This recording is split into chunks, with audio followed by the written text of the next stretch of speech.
Well, here we are again. Unit 2, our fruit study. Bible study is what we're talking about. And I'd love to give you 5 tools that you can use to study your Bible. So, the first one is you need a really good study Bible. I recommend either an ESV, which is an English Standard Version, or an NLT, which is a New Living Translation, or the Net Bible, which is the New English Translation. Now, you can use any translation that you want. I do not care what you use, but those are the ones that I would suggest. And I think it's really important to have a physical Bible with notes, which is what a study Bible is.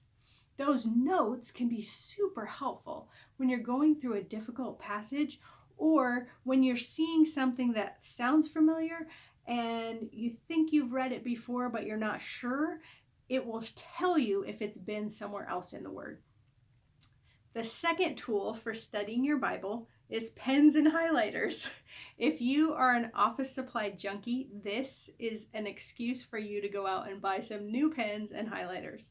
They can be super helpful for just making notes, for highlighting words and passages and areas that you are studying that really stand out to you. So you need good pens and highlighters. The third tool for studying your Bible is a notebook. Listen, you can go as fancy as you want, but you can also just go down and get something that costs 50 cents. It doesn't matter, but what you want to do is have a way to write down your questions, to make notes about what you're reading, and to keep track of the study that you're doing. Because when you have questions and you find answers, you're going to want to put them back in that notebook to say, hey, I had this question, it got answered, here's what the answer is, awesome, I have a record of it. You just want to have something that you can write in and that will help you as you go along. I love to use a notebook for each book of the Bible that I read. Now, when I read the really short ones, obviously I don't use one notebook for just one tiny little book, especially if it's one chapter. But you can combine the shorter books together.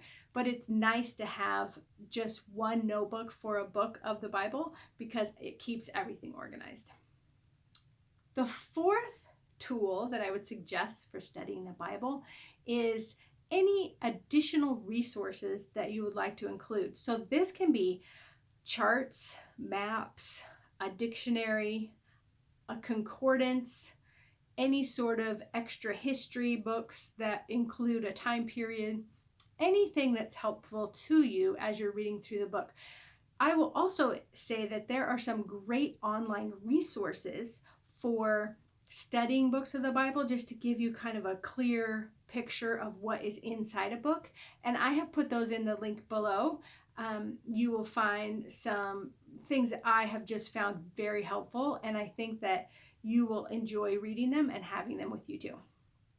All right, the last thing that I would suggest as a tool for studying your Bible is to have an online resource. So this may be through your YouVersion.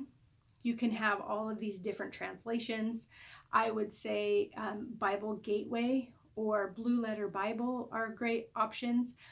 The reason you want some online resources is you want to be able to quickly look into other translations. So you could have 2 physical Bibles next to you, but all of a sudden when you have 5 physical Bibles around you, that takes up a lot of space.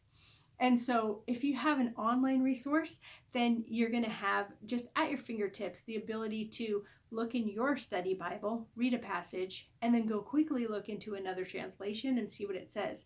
Sometimes it's really different and enlightening where you say, wow, I get that, but when I read it over here, it made a whole lot more sense. And I think that can be very helpful as you're studying. So I hope those are helpful to you. Just really 5 basic tools that you can use to study the Bible. And I'd love to share with you some plans for studying the Bible, but I'm going to put that in the next video. So click the link below and I'll see you over there.